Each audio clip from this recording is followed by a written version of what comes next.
La Sociedad Española de Radiodifusión presenta... Ser... ¡Viva la radio! Podcast. Siempre. Hola, Verónica Gómez. Hola, Ione Gaña. Es seguramente el mejor deportista de la historia, pero ¿qué más da? Lo importante es que ha completado una hazaña más, otra de la que se hablará durante décadas. Las cifras asustan. 82 picos de más de 4.000 metros, más de 1.100 kilómetros, 70.000 metros de desnivel en apenas 19 días. Kilian Jornet en Ser Runner. Winter Night Run, el mayor circuito nacional de running nocturno, patrocina Ser Runner.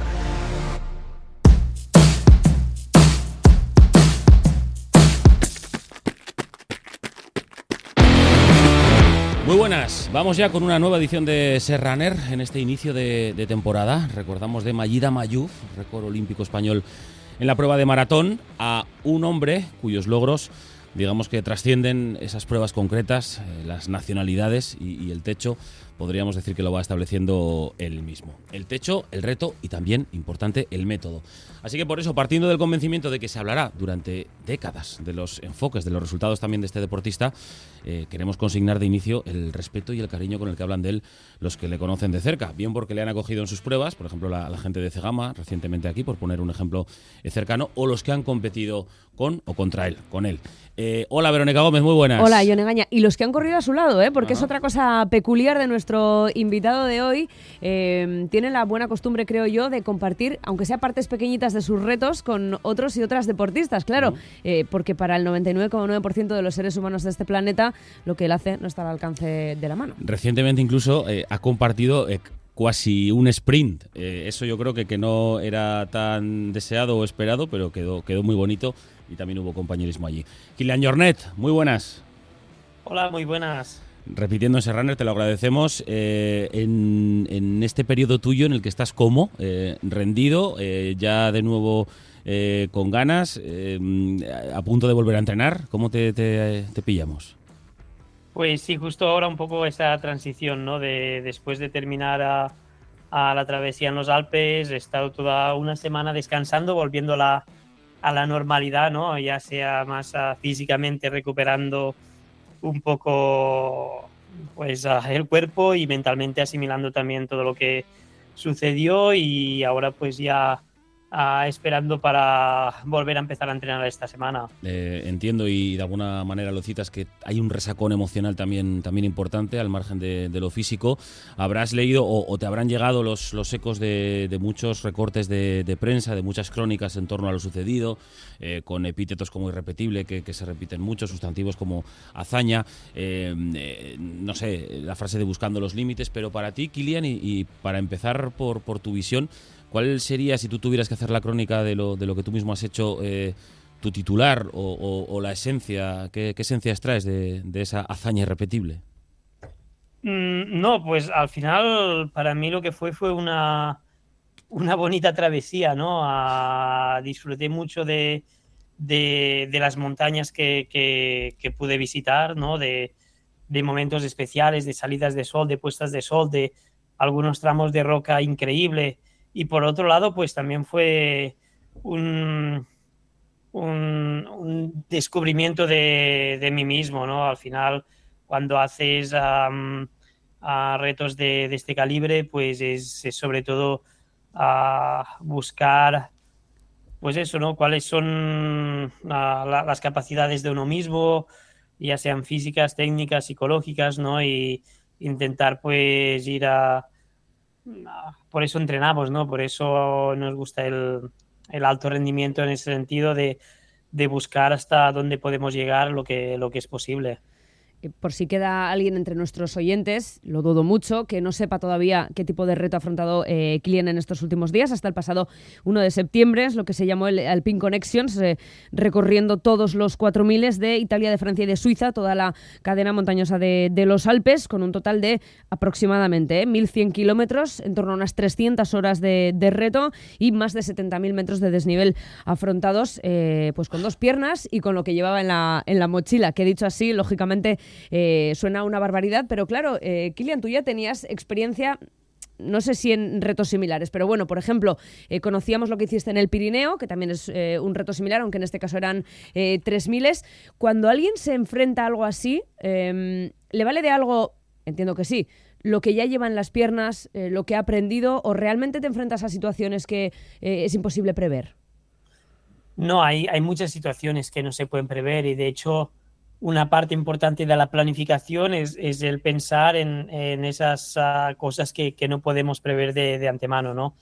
Sí que con la experiencia, pues a nivel físico, con lo que hice en Pirineos el año pasado, pues podía tener una idea de cómo iría, aunque creo que aquí hemos afrontado mucho mejor, ya sea a nivel de nutrición y a nivel de recuperación, porque terminé físicamente bastante bien, pero luego en la montaña, en un periodo de tiempo tan largo, ¿no? En casi 3 semanas y en unas montañas que están cambiando mucho también, pues siempre va a haber, o ya sea por la meteorología, ¿no? Pues tormentas o días de nieve, días de lluvia o condiciones de los glaciares, de caídas de piedras, de recorridos que quizá pensabas que estarían bien y tienes que cambiar, y entonces en la planificación siempre hay que dejar una parte bastante grande abierta a saber improvisar, ¿no? Y al final es lo que hace esos retos también más divertidos, o no sé si divertidos, pero más interesantes, y por otra parte la dificultad, ¿no? de ir haciendo solo un plan y encontrarte con una situación peligrosa y saber usar pues las herramientas que tienes, a los conocimientos, a las técnicas para encontrar una solución distinta. ¿Hubo muchos momentos durante esos 19 días en los que te viste realmente en peligro tu vida? Bueno, al final sí, es en el monte, pues sin duda tanto tiempo y con una forma de hacer que al final es que pasaba 20 horas al día, estaba escalando, ¿no? Eso quiere decir de día, de noche, con todas condiciones, ¿no? Y al final sí que encuentras momentos donde ya sean las condiciones de la montaña, ¿no? Sobre todo en las primeras semanas sí que tuve alguna tormenta, mal tiempo, pero bueno, ahí al final pues vas buscando sitios donde si se acerca mucho la tormenta pues te puedas refugiar.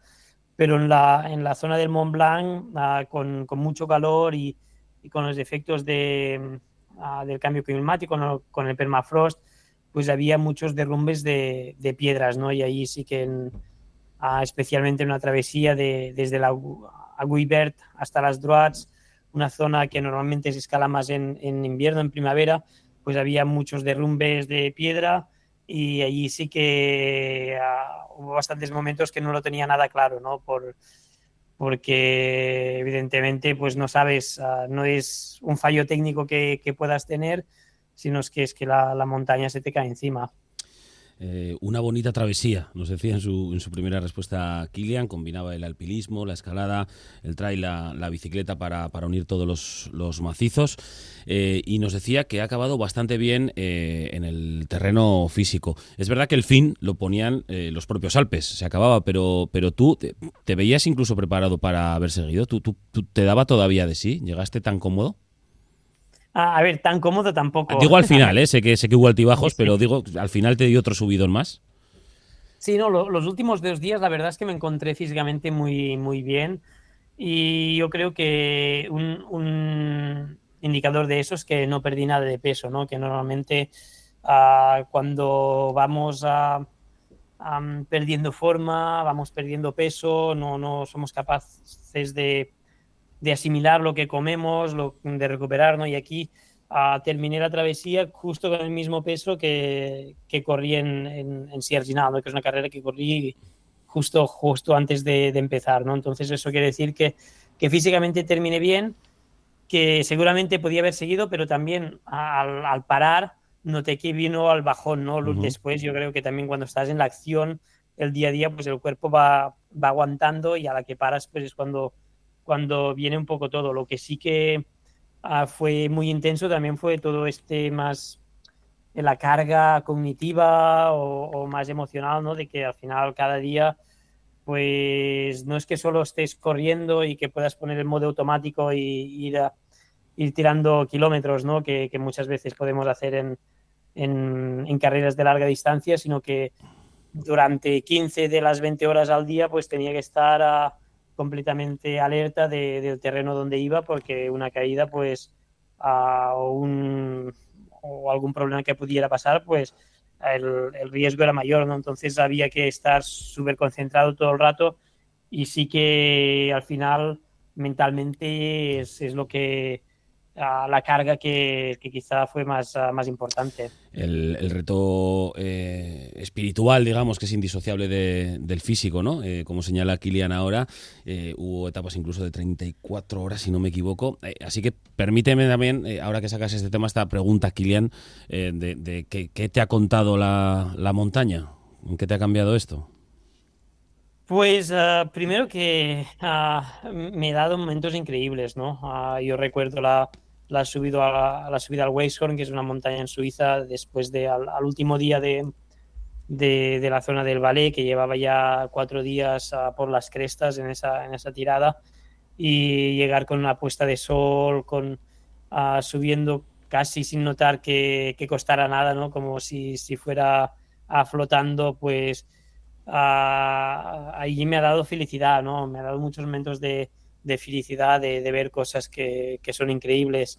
Y por otra parte, pues lo que iba buscando, ¿no? Un poco de saber estos límites que tenemos como seres humanos, ¿no? Como personas, ya sea por la parte fisiológica, ¿no? De saber hasta dónde puedo ir, a dónde el cuerpo aguanta. Aparte de eso, pues junto con Jesús Álvarez Herms, pues intentamos tomar medidas todos los días para intentar analizar, ¿no? qué es lo que le pasa al cuerpo durante ese tipo de retos, ¿no? Para intentar comprender de una forma más científica, pues cuáles son estos cambios fisiológicos o epigenéticos que van a ocurrir. Y por otra parte también me he encontrado una parte de mí que quizá no me gusta tanto, ¿no? A veces en asumir riesgos de los que de una forma consciente no estoy muy orgulloso, ¿no? De haberlos asumido. Yo creo que al final, pues, estos retos te muestran las partes buenas y las partes que quizá no te gustan tanto de uno mismo. Tener hijos, en este caso, Kilian, ¿afecta a ese pensamiento recurrente cuando estás en situaciones comprometidas? Bueno, al final no creo que tanto, porque ya desde al final yo creo que no tengo un pensamiento suicida, ¿no? Al final hago las cosas porque me gusta vivir, porque me gusta vivirlas, y en ningún momento, bueno, en todos los momentos estoy pensando en que no quiero quedarme allí, ¿no? Y al final yo creo que tener hijos no lo cambia, en el sentido que creo que siempre he sido una persona bastante razonable, en el sentido de que he analizado mucho los riesgos donde me ponía, cómo lo hacía, mis capacidades, mis debilidades para afrontar algo, ¿no? Me refería a si a la hora de dar ese paso en una roca que quizá está medio moviéndose, bueno, pues lógicamente uno se le vienen pensamientos a la cabeza, y el que haya alguien en casa esperando y que depende de ti te hace, bueno, en un momento dado no dar ese paso, ¿no? Y ser un poquito más cauto. Yo diría no tanto en ese paso, ¿no? Porque en ese paso al final lo que estás es concentrado en el instante, ¿no? En intentar analizar todas las variables que puedan haber, y son momentos de que diría que estás como una especie de meditación muy profunda, donde solo existe ese momento, ¿no? No hay pasado, no hay futuro, está solo eso. Pero sí que es verdad que al momento de afrontar ese tipo de reto, o al momento de empezar un día, pues sí que piensas, ¿no? Pues cuáles son las implicaciones de ese proyecto por tu seguridad. Lo de no hay pasado y no hay futuro, incluso tantas veces lo deberíamos aplicar también fuera de la montaña, ¿no? No hace falta un reto como este a veces para percibirlo de alguna manera. Enlazando con el tema de la infancia que sacaba Verónica, el otro día escuchaba en una entrevista al escritor Borges decir que releyó su primer libro ya de mayor y que se daba cuenta de que todos sus libros estaban ya escritos de algún modo en esa obra primigenia, ¿no?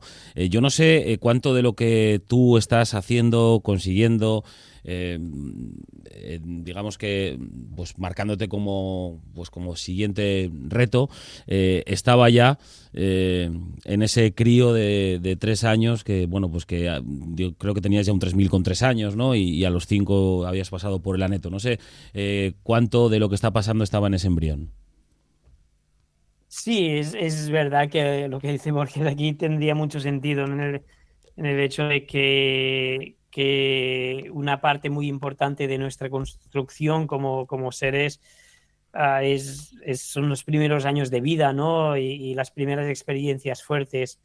Y sin duda, pues, y yo el hecho de ir a la montaña y de disfrutarla de esta forma, ¿no? De necesitarla de cierta forma, ¿no? De sentirme en casa cuando estoy en el monte y no sentirme bien cuando no estoy en el monte, pues viene de esos años de formación, ¿no? De cuando iba con mis padres a hacer travesías, a subir picos y viene de allí, ¿no? Luego con los años, pues con las experiencias vamos abriendo el lienzo de posibilidades, ¿no? De lo que podemos hacer con lo que aprendemos.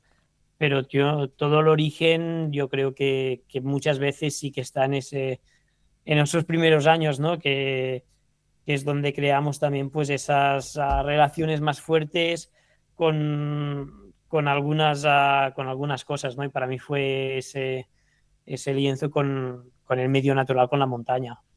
¿Tienes claro ya, Kilian, qué nombre le pondrías al deporte que has hecho? Porque yo he leído absolutamente de todo, que si combina el alpinismo con la escalada, que si se retrotrae a los inicios de la exploración de los montes con prácticamente nada de equipamiento en la mochila, que si eres un aventurero, que no lo sé.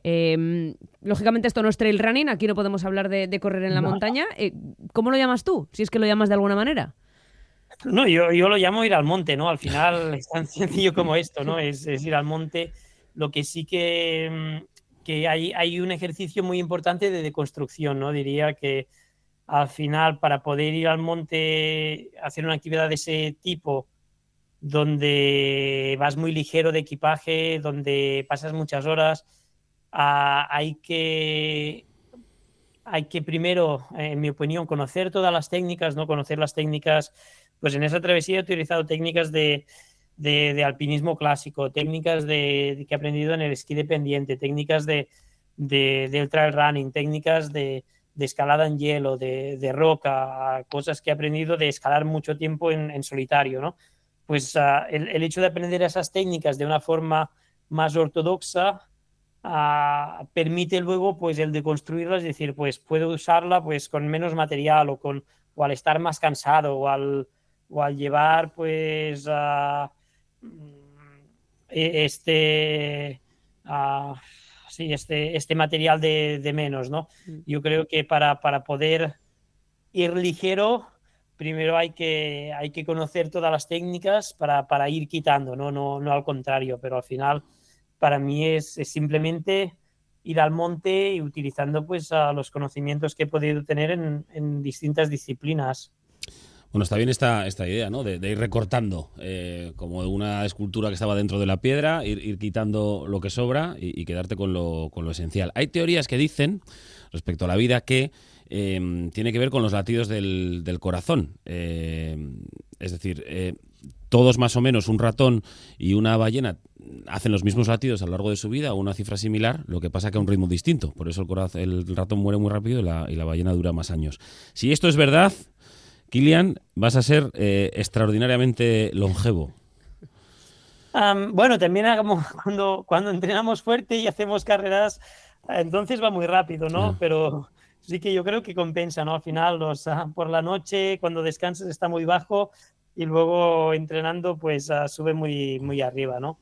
Pero no, sin duda sí que al final lo importante de todo eso y lo importante del deporte también es estar en salud, tener salud es lo que te permite pues no solo la longevidad, sino también el poder hacer cosas. ¿Qué esperáis? ¿Tenéis alguna hipótesis previa respecto a esos cambios epigenéticos a los que aludías y que ahora se van a estudiar?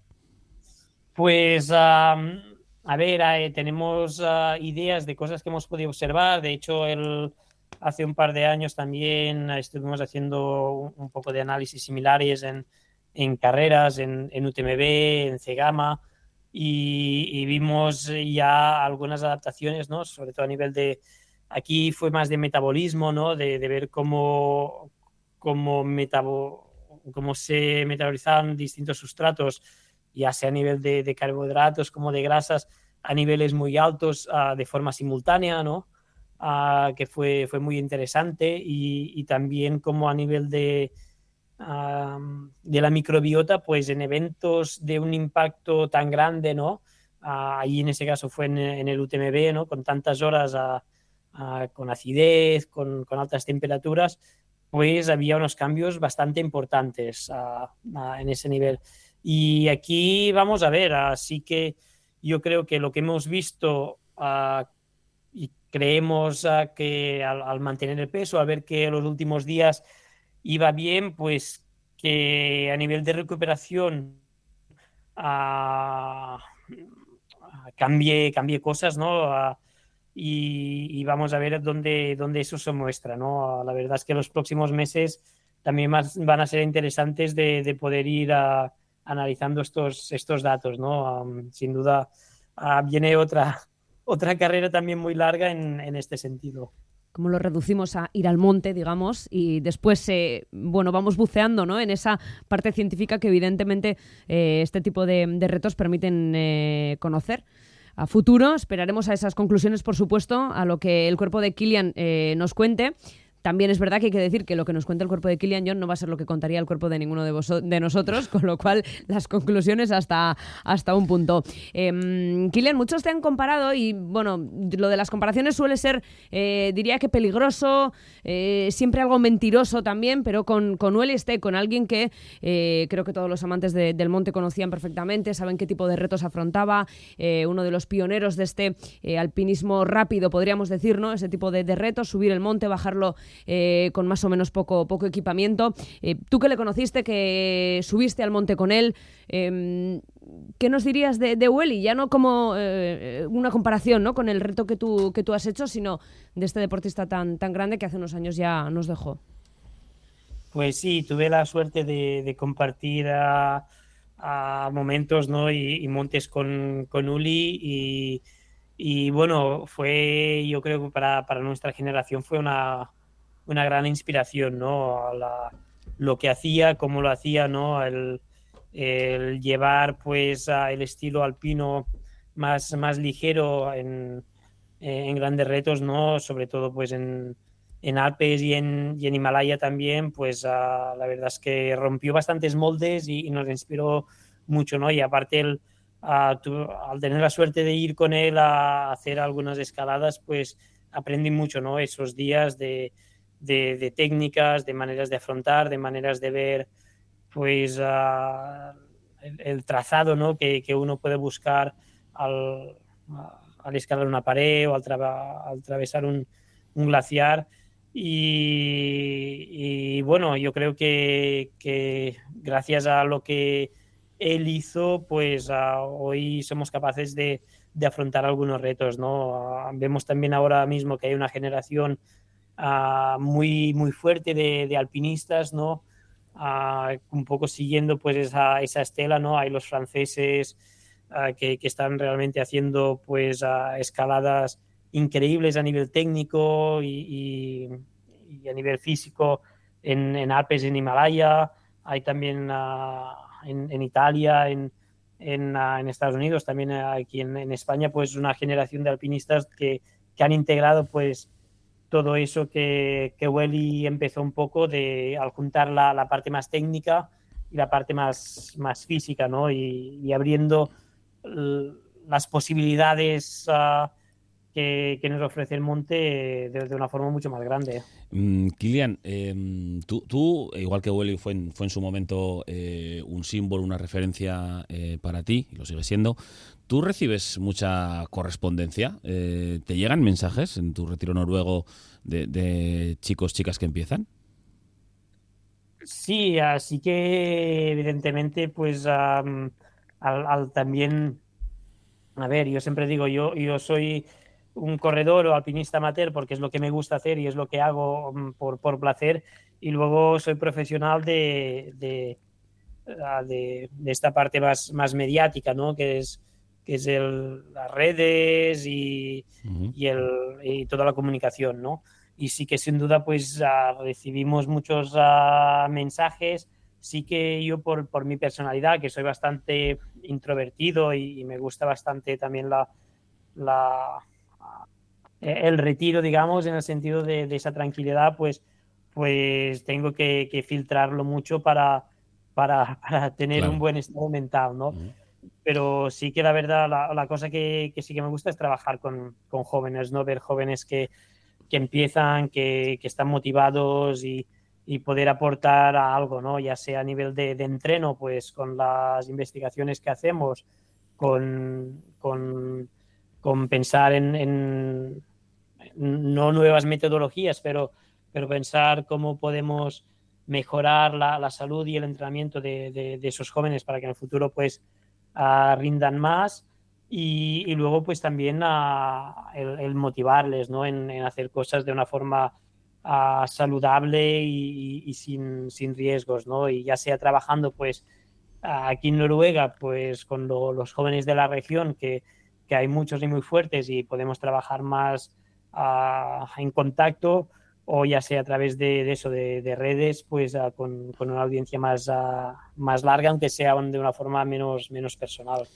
No sé, yo sí, se me ocurre que si me preguntara a alguien que empieza en la radio pues qué leer, le diría que lea cualquier cosa, pero que no lea de periodismo, que lea de otras cosas que le va a aportar igual para su práctica diaria. Yo no sé, ¿tú cuándo lees, qué lees, Kilian? ¿Lees sobre cosas de montañas?